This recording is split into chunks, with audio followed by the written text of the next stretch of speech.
एक बार एक बहुत ही दुखी व्यक्ति एक महात्मा के पास आकर कहता है, मैं अपने जीवन से बहुत दुखी हूं। मैं अपने बीवी बच्चों और अपने परिवार को भी खुश नहीं रख सकता। मैं अपने लिए भी कुछ नहीं कर पा रहा। कभी कभी तो मुझे अपनी जिंदगी को खत्म कर देने के भी ख्याल आते हैं। आप इतनी साधनाएं करते हैं, इतनी तपस्या करते हैं, क्या आप मुझे कोई ऐसा मार्ग बता सकते हैं जिससे मैं अपने बुरे वक्त से बाहर आ सकूं? मेरा बहुत बुरा समय चल रहा है। 2 वक्त की रोटी का इंतजाम करना भी मेरे लिए बहुत मुश्किल हो गया है। अब आप ही बताइए कि ऐसे वक्त में मैं जिंदा रहूं तो कैसे रहूं, कैसे अपने परिवार को खुश रखूं? कृपया करके कोई साधारण सा तरीका बताने की अनुकंपा करें ताकि मैं आसानी से समझ सकूं, क्योंकि मैं बहुत पढ़ा लिखा नहीं हूं। अगर आप बड़ी बड़ी ज्ञान की बातें करेंगे तो शायद मैं कभी समझ भी नहीं पाऊंगा। यह सुनकर महात्मा ने मुस्कुराते हुए कहा कि तुम एक काम कर सकते हो मेरा। उसने सामने की तरफ इशारा करते हुए कहा कि उस ऊंची पहाड़ी पर एक मंदिर है और उस मंदिर के पास चींटियों का एक घर है जहां पर हजारों चींटियां रहती हैं। तुम्हें सुनने में बड़ा अजीब लगेगा, लेकिन वह चींटियां उस मंदिर की जमीन को खराब कर देती हैं। उस मिट्टी की उपजाऊ शक्ति वह खत्म कर देती है, जिसके कारण वहां पर कोई भी पेड़ या कोई भी घास पनप नहीं पाती है। तुम मेरा एक काम करो, उसके बाद मैं तुम्हें तुम्हारे सवालों के जवाब दूंगा। तुम 7 दिन तक रोज उस पहाड़ी पर जाओ और उस चींटियों के घर को तहस नहस कर दो, उसको तोड़ दो। जब भी तुम्हें कोई चींटियों का घर दिखे मंदिर के आसपास तो उसे वहीं पर तहस नहस कर देना, लेकिन याद रहे घर को तोड़ने में कोई भी चींटी मरने नहीं चाहिए। इस बात को समझने का प्रयास करते हुए वह युवक वहां से चला गया। शायद उसको कुछ समझ में नहीं आया था कि महात्मा जी ऐसा क्यों करवा रहे हैं। वह तो उन चींटियों पर अन्याय कर रहे हैं, उनका घर तोड़वा रहे हैं, उन्हें नुकसान पहुंचा रहे हैं। आखिर कौन महात्मा ऐसा करेगा? लेकिन फिर भी उस महात्मा की बात मानते हुए वह अगले दिन से ही पहाड़ी पर जाना शुरू कर देता है। जब वह पहले दिन पहाड़ी पर पहुंचता है तो देखता है कि बहुत सारी चींटियां अपना खाना जुटाने में लगी हुई हैं। सारी चींटियां कतार से चल रही थीं और अनाज के छोटे छोटे कण उठाकर अपने घर में जमा करती जा रही थी। ये देखकर पहले तो उस युवक का मन कमजोर पड़ गया। उसने सोचा कि ये इतनी मेहनत करके अपना घर भर रही हैं और मैं इनके घर को तबाह कर दूंगा तो इनको कितना बुरा लगेगा। लेकिन फिर उसने उस महात्मा की बात याद करते हुए उस घर को तोड़ना शुरू कर दिया। जल्द ही चींटियों में हाहाकार मच गया। वह इधर उधर दौड़ने लगी। अभी तक जो कतार में चल रही थी अब वह बिखर गई और इधर उधर अपनी जान बचाने के लिए भागने लगी। थोड़ी देर में घर टूट गया और सारी चींटियां इधर उधर छुपने के लिए भाग चुकी थीं। यह करने के बाद वह युवक दुखी मन से वापस अपने घर पर लौट आया। उसका मन परेशान था, दुखी था, पश्चाताप से भरा हुआ था। फिर उसने अपने बिस्तर में रात में लेटे लेटे ही सोचा कि अब तो उन चींटियों का घर तबाह हो चुका है। अब वहां वापस जाने से क्या प्रयोजन है? अब क्या फायदा होगा? क्योंकि चींटियों का घर तहस नहस करने के लिए महात्मा जी ने कहा था, जो मैं कर चुका हूं। लेकिन फिर कुछ सोचकर अगले दिन उसने फिर से जाने का निश्चय किया और अगले दिन सुबह सुबह उठकर वह वापस उसी पहाड़ी पर पहुंच जाता है। पहाड़ी पर पहुंचकर वह उसी जगह पर पहुंचता है जहां पिछली सुबह उसने उस घर को तहस नहस कर दिया था। लेकिन वह यह देखकर चौंक जाता है कि उन चींटियों ने फिर से अपना घर उसी जगह पर बना लिया था और अब वह फिर से अपने घर के लिए सामान इकट्ठा करने में जुटी हुई थी। उस आदमी को देखकर लगा कि यह चींटियां कितनी मूर्ख हैं। इनको पता है कि कल ही इनका घर इसी जगह पर तबाह किया गया है और उसी जगह पर उन्होंने अपना नया घर भी बना लिया। और यह सोचकर वह आदमी हंसने को हुआ। लेकिन फिर से महात्मा की बात याद करते हुए उसने उन चींटियों का घर फिर से तबाह करना शुरू कर दिया। फिर से उन चींटियों में हलचल मच गई और थोड़ी देर में वह चींटियां इधर उधर अपनी जान बचाने के लिए भागने लगी।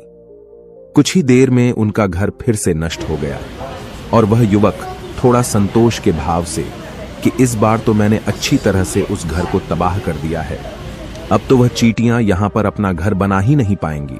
इसीलिए जाने से पहले उसने उस घर पर ठंडा पानी भी डाल दिया ताकि चींटियां वहां पर अपना घर न बना सकें। और इस तरह अपना कर्म पूरा करके वह युवक फिर से अपने घर लौट आया। आज रात में सोते वक्त फिर से वह इंसान यही सोच रहा था कि क्या महात्मा यह सही काम करवा रहे हैं? क्या किसी का घर तबाह करना किसी सिद्ध पुरुष को शोभा देता है? क्या हो अगर वह महात्मा सिद्ध पुरुष हो ही ना? क्या होगा अगर वह मुझे बेवकूफ बना रहे हो? लेकिन फिर उसने निश्चय किया कि मैं अपने काम को पहले पूरा कर लेता हूं, उसके बाद ही पता चलेगा कि महात्मा मुझसे ऐसा क्यों करवा रहे थे। और यही सोचकर वह रात में सो जाता है। अगले दिन सुबह उठकर वह फिर से उसी पहाड़ी की ओर निकल जाता है। पहाड़ी पर पहुंचकर वह उसी जगह पर पहुंचता है जहां पर उसने उनके घर को तबाह कर दिया था, और वह यह देखकर खुश हो जाता है कि वहां पर कोई भी घर नहीं था। सारी चींटियां वहां से भाग चुकी थीं। अब उसने सोचा कि अब मेरा रोज रोज आने का क्या प्रयोजन, क्योंकि चींटियां तो अपना घर बदल चुकी हैं और महात्मा जी ने मुझे 7 दिन आने के लिए कहा था, लेकिन आज तो तीसरा ही दिन है। अब बाकी 4 दिन वापस आने का क्या प्रयोजन। और यही सोचकर उसने निश्चय किया कि यहां से वह सीधा उसी महात्मा के पास जाएगा और उनको यह सारी खबर बता देगा।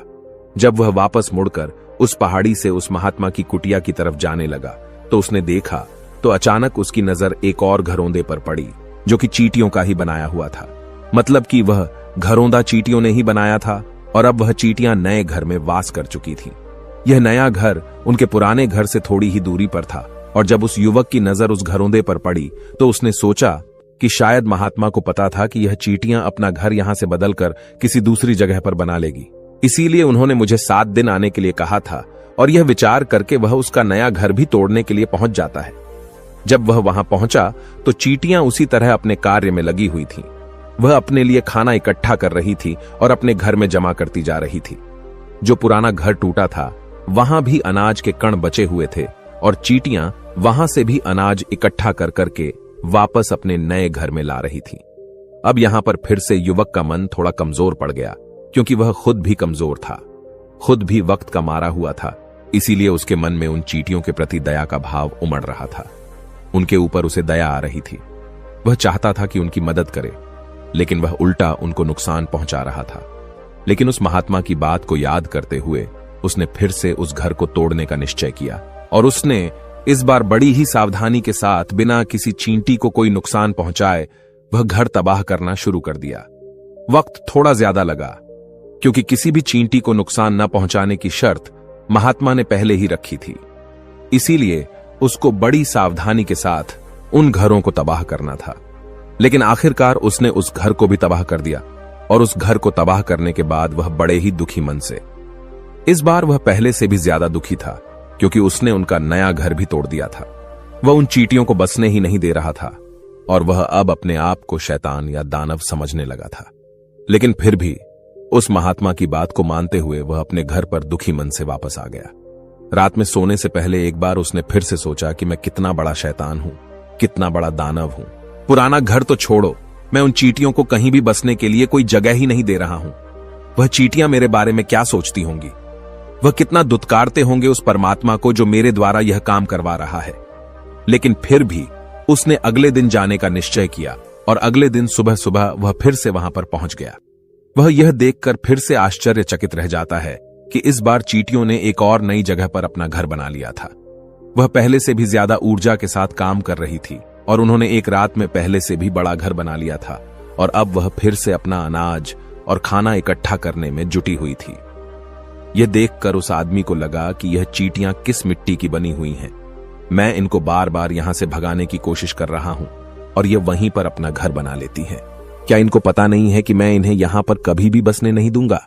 यह चींटी है, दिखने में इतनी छोटी है, लेकिन फिर भी यह मुझसे हार नहीं मान रही है। बड़े ताज्जुब की बात है। और इस बार उसने गुस्से में उस घर को तहस नहस करना शुरू कर दिया। लेकिन इस बार तहस नहस करते हुए कुछ चींटियां वहीं पर मर गईं।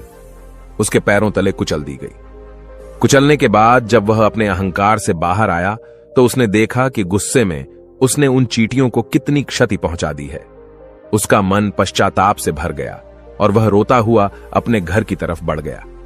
रात में सोते वक्त उसने सोचा कि मैं उन चींटियों पर बहुत ज्यादा अत्याचार कर रहा हूं, अब इससे ज्यादा अत्याचार मैं नहीं कर पाऊंगा। और यही सोचकर वह अगले दिन उन चींटियों के लिए अपने घर से थोड़ा आटा लेकर उसी पहाड़ी पर पहुंच जाता है। आज उसके मन में उन चींटियों के प्रति श्रद्धा का भाव था, दया का भाव था। आज वह उनकी मदद करना चाहता था। और जब वह वहां पर पहुंचा तो चींटियां फिर से अपने नए घर को बनाने में जुटी हुई थी। उसने बड़ी ही दया के साथ उन चींटियों को अपना लाया हुआ आटा खिलाया, और अगले 3 दिनों तक वह ऐसा ही करता रहा। जो इंसान पिछले 4 दिनों से चींटियों को नुकसान पहुंचा रहा था, अब वही इंसान उन्हें मदद कर रहा था। वह रोज सुबह जाता और उन चींटियों को अपने हाथों से आटा खिलाता। 7 दिन के बाद वह युवक उस महात्मा के पास पहुंचकर हाथ जोड़कर बोलता है कि हे महात्मा जी, मुझे माफ कर देना। मैंने उन चींटियों का घर तबाह करने के लिए बहुत कोशिश की, मैंने उनका घर तबाह किया भी। एक बार नहीं, 4-4 बार मैंने उनका घर तोड़ा। उसके बाद मैं हिम्मत नहीं कर पाया, उनके घर को नहीं तोड़ पाया। मैं समझ सकता हूं कि मैंने आपका काम पूरा नहीं किया और इसके बदले आप मुझे वह तरीके भी नहीं बताएंगे जो कि मुझे मेरे बुरे समय से बाहर निकाल सकते हैं। लेकिन मुझे इसका कोई दुख नहीं है। मुझे लगता है कि मैंने जो किया वह सही किया, इसीलिए मैं आपसे आज्ञा लेकर वापस जा रहा हूं। कृपया मुझे वापस अपने घर जाने की आज्ञा दीजिए। यह सुनकर उस महात्मा ने मुस्कुराते हुए कहा कि अरे बेटा, इतनी भी क्या जल्दी, रुको तो सही, जलपान तो कर लो, थोड़ी देर ठहर जाओ, उसके बाद चले जाना। और यह कहकर वह महात्मा उस युवक के लिए पानी लेकर आते हैं। पानी पिलाने के बाद महात्मा उस युवक से पूछते हैं कि तुम मुझे यह बताओ कि आखिर तुम उन चींटियों का घर तबाह क्यों नहीं कर सके? वह चींटियां तो छोटी छोटी हैं और तुम इतने विशाल हो, फिर भी तुम उन छोटी छोटी चींटियों का घर तबाह नहीं कर पाए। कहां है तुम्हारी शक्ति, तुम्हारा बाहुबल? इसका जवाब देते हुए उस युवक ने कहा कि हे गुरुवर, मैंने उन चींटियों का घर तबाह कर दिया था, बार बार किया था। एक बार तो अपने गुस्से में उन चींटियों को भी मैंने हानि पहुंचा दी थी, लेकिन जिस दिन मैंने उनको हानि पहुंचाई उसी दिन मेरे को लगा कि मैं उनको क्यों हानि पहुंचा रहा हूं, क्यों इनको इतनी तकलीफ दे रहा हूं, और उसी दिन से मैंने उनको नुकसान पहुंचाने की बजाय उनकी सहायता करनी शुरू कर दी। यह सुनकर उस महात्मा ने कहा कि यही तो सीखने की बात है। एक छोटी सी चींटी हमें जीवन का संदेश दे जाती है। मैंने तुम्हें उन चींटियों का घर तबाह करने के लिए नहीं भेजा था, मैंने तुम्हें भेजा था ताकि तुम उन चींटियों से कुछ सीख ले सकूं। तुम्हें क्या सीख मिली उन चींटियों से, क्या मुझे बता सकते हो? यह सुनकर उस युवक ने पूरी कहानी बयां कर दी। पूरी कहानी सुनने के बाद महात्मा ने मुस्कुराते हुए कहा कि बेटा, तुमने जो महसूस किया मैं वही तुम्हें दिखाना चाहता था। वो ये थी कि तुमने कितनी ही बार उनके घर को तोड़ने की कोशिश की, कितनी ही बार प्रयास किया कि उनका घर तबाह हो जाए, लेकिन वह हर बार अपना नया घर बना लेती थी। उन्होंने कभी भी हार नहीं मानी। अगर वह हार मान लेती तो चींटियां तुम्हें वहां पर नहीं मिलती। जब एक छोटी सी चींटी अपने विश्वास और मेहनत से इतने बड़े आदमी का दिल बदल सकती है, तो तुम तो इंसानों का मन बदल ही सकते हो। अपने जीवन में अपनी किस्मत न बदलने का कोई कारण तुम्हारे पास नहीं बचता। जीवन कार्यशीलता का नाम है, कर्मशीलता का नाम है। लेकिन हम मनुष्य 1-2 बार हार मिलने पर ही टूट जाते हैं, हताश हो जाते हैं और फिर जीवन में प्रयास ही नहीं करते। और कुछ लोग अपनी जिंदगी को खत्म करने पर उतारू हो जाते हैं। लेकिन जानवरों में तुमने एक बात देखी होगी कि वह अपना जीवन खुद से कभी खत्म कर ही नहीं सकते हैं। तुमने कभी नहीं सुना होगा कि किसी जानवर ने आत्महत्या कर ली, चाहे वह जानवर कितना ही भूखा क्यों ना हो, कितना ही दुखी क्यों ना हो, लेकिन वह अपने जीवन के लिए हमेशा संघर्ष करता रहता है। लेकिन वहीं पर दूसरी तरफ हम मनुष्य 1-2 बार हताश होने पर ही अपना जीवन खत्म कर लेते हैं। जीवन तो कर्म करने का नाम है, इसीलिए मृत्यु से पहले कर्म करना कभी मत छोड़ना, क्योंकि मृत्यु के बाद तो तुम परम विश्राम में चले ही जाओगे। तो उससे पहले कर्म करना क्यों छोड़ रहे हो, क्यों हताश हो रहे हो? अगर तुम्हारा एक घर टूट गया है तो दूसरा घर बनाने का प्रयास करो, कोशिश करो, और कोशिश करने वालों की कभी हार नहीं होती। ये तुम उन चींटियों से देख चुके हो। देखने में तुमसे कितनी छोटी है वह चींटियां और तुम इतने बड़े हो, लेकिन उनका मन तुम्हारे मन से इतना बड़ा है, इतना विशाल है, इतना दृढ़ संकल्प है कि इतनी बार घर टूटने पर भी उन चींटियों ने कभी हार नहीं मानी। दूसरी सीख यहां से लेने की थी, वह यह थी कि जब भी हमारे ऊपर बुरा समय आता है, हमें लगता है कि यह समय कभी नहीं जाएगा, यह समय मेरे जीवन को बर्बाद कर देगा, मुझे कभी नहीं जीने देगा। और अपने इन्हीं ख्यालों से, जिनका असलियत में कोई भी अस्तित्व नहीं है, वह सिर्फ विचार हैं, और वही विचार हमारे मन को दुखी कर देते हैं और इसीलिए हम प्रयास करना भी छोड़ देते हैं। लेकिन तुम खुद सोचो कि बार बार प्रकृति हमें दुख पहुंचाएगी, नुकसान पहुंचाएगी, लेकिन कब तक पहुंचाएगी? अगर हम बार बार फिर से उठकर फिर से नया प्रयास करते रहेंगे तो प्रकृति भी हमारे सामने घुटने टेक देगी और वह भी एक दिन हमारे ऊपर दयावान हो जाएगी और वह हमें सब कुछ देने लगेगी जिसकी हमने कभी कामना की थी। इसीलिए यह भी कहा जाता है कि बुरा वक्त किसी का भी हमेशा नहीं रहता। तुमने खुद देखा कि तुम उन चींटियों को तबाह करने के लिए पहुंचे थे, लेकिन बाद में तुम्हें उन चींटियों को अनाज और आटा देने लगे। तुम ही उन पर कृपालु हो गए। क्यों हुए? क्योंकि तुमने देखा कि वह चींटियां हार ही नहीं मान रही है। इसी तरह अगर तुम भी अपने जीवन में कभी हार नहीं मानोगे तो एक न एक दिन ये प्रकृति तुम्हें वह सब कुछ देगी जो तुम अपने जीवन में पाना चाहते थे। इसीलिए हमेशा याद रखना, हमें बिना रुके, बिना थके और बिना परिणाम की चिंता के बस कार्य करते जाना है। और दूसरा यह कि एक न एक दिन प्रकृति तुम्हारे उस कर्म का परिणाम तुम्हें जरूर देगी। तो दोस्तों, कैसी लगी आपको यह कहानी, आप हमें कमेंट सेक्शन में जरूर बताना, और अच्छी लगी हो तो इस चैनल को सब्सक्राइब जरूर कर लेना। तो चलिए मिलते हैं ऐसी ही कोई नई कहानी में कोई नए मैसेज के साथ। तब तक के लिए अपना ख्याल रखें। धन्यवाद। नमो बुद्धाय।